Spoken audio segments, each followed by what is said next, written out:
Tout comme chez vous, le roi de l'ameublement dans la ville capitale. Pour vos besoins en meubles luxueux de bureaux, de salles de conférences, de jardins, de terrasses, de salons, de chambres, etc. Plus de soucis. Rapprochez-vous de l'établissement Tout comme chez vous et la solution est tout trouvée. Tout comme chez vous est situé à Tokota Davo, à 150 mètres environ de la pharmacie Davo 2 en allant vers le carrefour Renvier.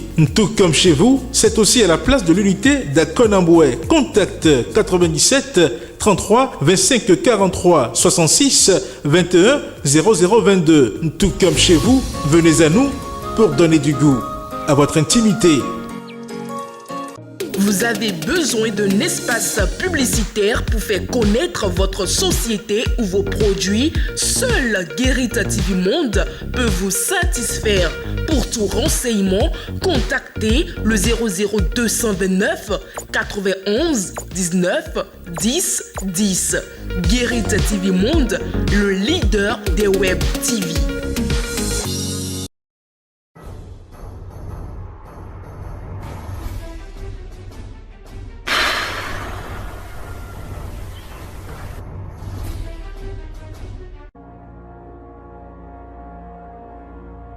Mesdames et messieurs, bien le bonjour et bienvenue dans votre émission Tour d'Horizon.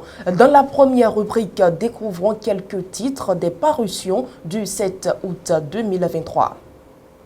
Fidèle internaute de Guérit TV Monde, bonjour. La revue des titres de ce lundi 7 août 2023 démarre avec le quotidien Maison La Guérite. En manchette, ambassade du Bénin près le Niger à Goncan, vraiment nommé, point d'interrogation. Nécessité pour l'ancien député de situer l'opinion publique. Rencontre entre la députée UP Le Renouveau de Sakété et la coordination du parti. Akitobi a toujours le contrôle. Le CA1 brille par son absence. Et puis affectation punitive au CG Wanho, la directrice Ida Kenom, humiliée. Célébration de la deuxième édition du grand rendez-vous de la SAP. Paris gagné pour la marraine Georgette Dossuyevo. Quotidien Nord-Sud. Marché public. Les structures épinglées par un audit. RI. Une décision défavorable aux consommateurs. Décryptage info à présent. Médias au Bénin. Retrait des cartes de presse du 9 au 14 août 2023. Quotidien Le Potentiel. Organisation des missions dans les structures publiques. L'argent de l'État, otage d'un réseau mafieux. Chauffeur garde du corps, victime de détournement des frais de mission. Des agents fantômes payés sur des missions non effectuées. La brigade économique et financière pour traquer les faussaires. Et puis, irrégularité dans les marchés publics passés en 2020, la prison, châtiment annoncé sur le crime des 130 milliards. Le projecteur à présent, Taekwondo Open International BS d'Abidjan, le Bénin au Bercail avec 3 médailles. Jack Pata, médias au Bénin, la HAC donne rendez-vous ce mercredi aux professionnels pour le retrait de leurs cartes. Daibi Info, drame à Djougou, un camion stationné percuté fait 1 mort et 3 blessés. Insécurité à Parakou, la police neutralise un individu armé à Banikani.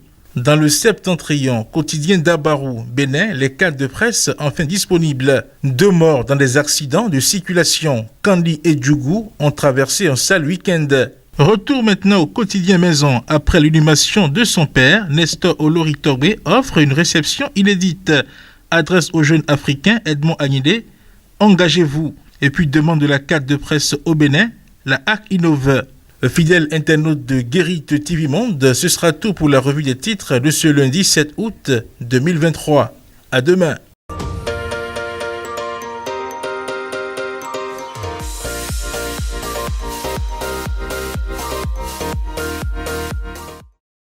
Entreprendre, c'est bien, mais il est important de faire des études avant de se lancer dans l'entrepreneuriat. C'est ce que nous apprend l'invité du jour. Suivons donc votre rubrique, l'invité du jour.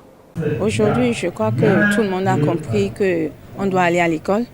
Et avant d'entreprendre quoi que ce soit, il faut l'instruction et il faut une formation intellectuelle. Parce que sans la formation intellectuelle, on ne peut rien. Ça, j'insiste sur ça. L'école, c'est le premier chemin pour gagner sa vie. C'est vrai, parlons en général du destin. On ne sait pas ce que le destin réserve à chacun. Mais l'école, c'est un pas. Et à travers l'instruction, tu peux gagner, mais tu peux saisir ton opportunité. Aujourd'hui, Il y a le français, il y a l'anglais, tout ça là. Tu ne peux pas rester dans les 4 murs pour gagner ta vie. Il faut forcément aller à l'école. Aujourd'hui, moi, j'ai un niveau terminal. Je n'ai pas eu le bac. J'ai été au bac 5 fois sans pas marcher. J'ai fait le marketing.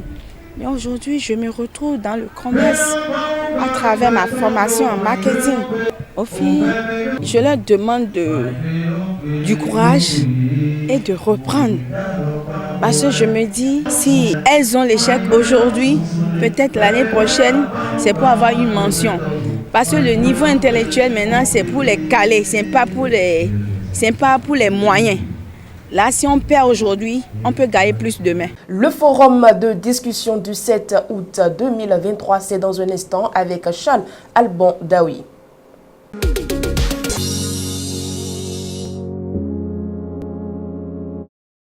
Mesdames et messieurs, Charles Alban Daoui est déjà sur ce plateau pour le forum de discussion. Charles Alban Daoui, bonjour. Bonjour Latifa.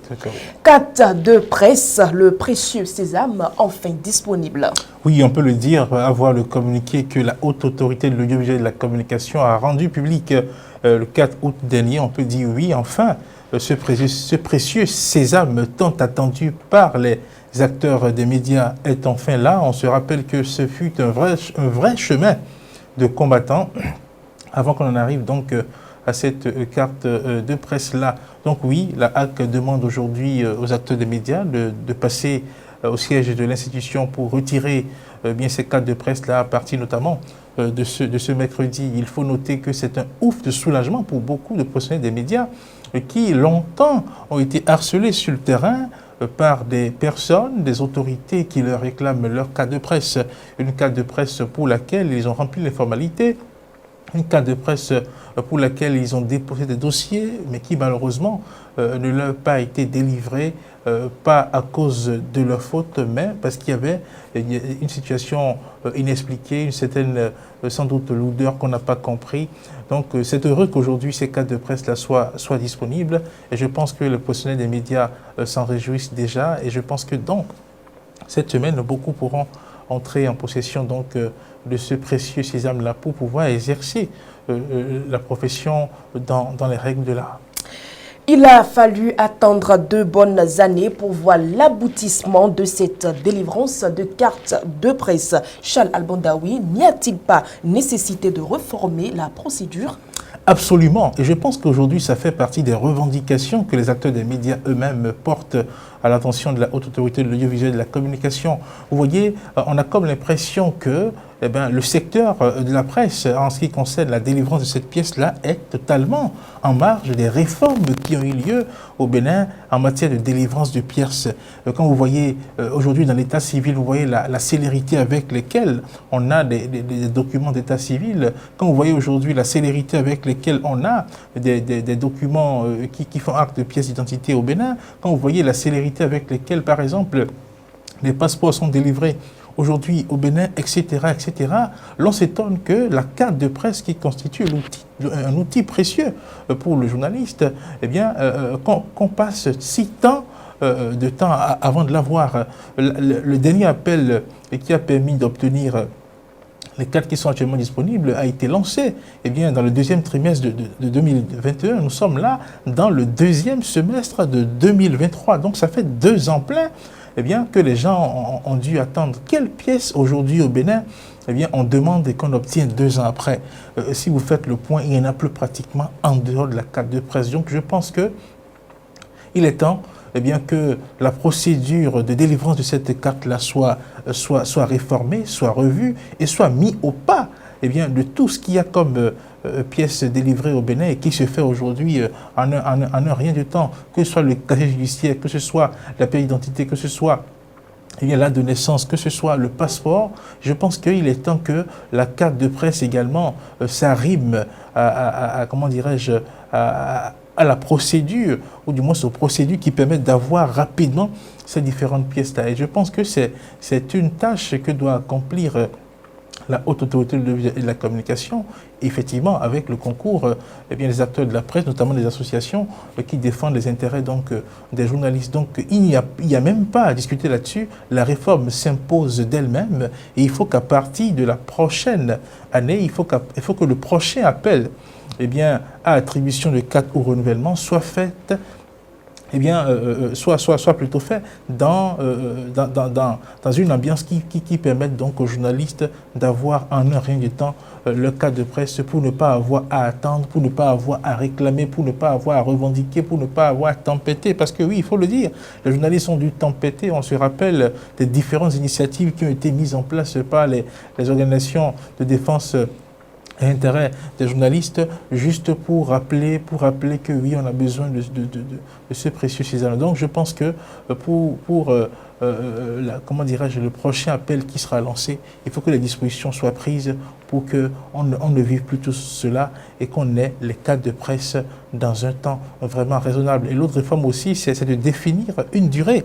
Il est temps qu'on définisse une durée et que l'on sache que oui, quand on a fait la demande, on l'obtient dans un délai précis. Merci à vous, Charles Albandaoui, pour votre intervention. C'est moi qui vous remercie. Mesdames et messieurs, c'est la fin du forum de discussion du 7 août 2023. Sans transition, nous passons aux informations sportives avec Evelyne Dossou.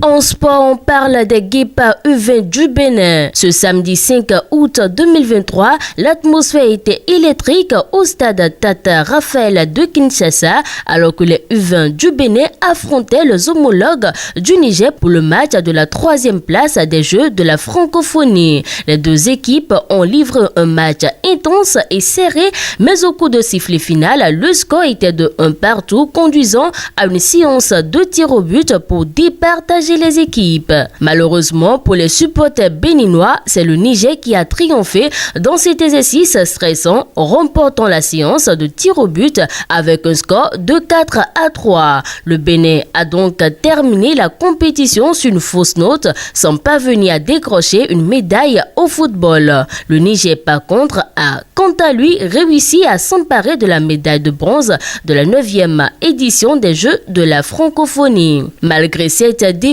un joueur béninois a particulièrement brillé lors de cette compétition. David Tchechao, allié de l'association sportive de la vallée de Lemay, a été élu homme du match de la 3e place. Cette distinction vient récompenser une nouvelle fois les performances exceptionnelles tout au long du tournoi.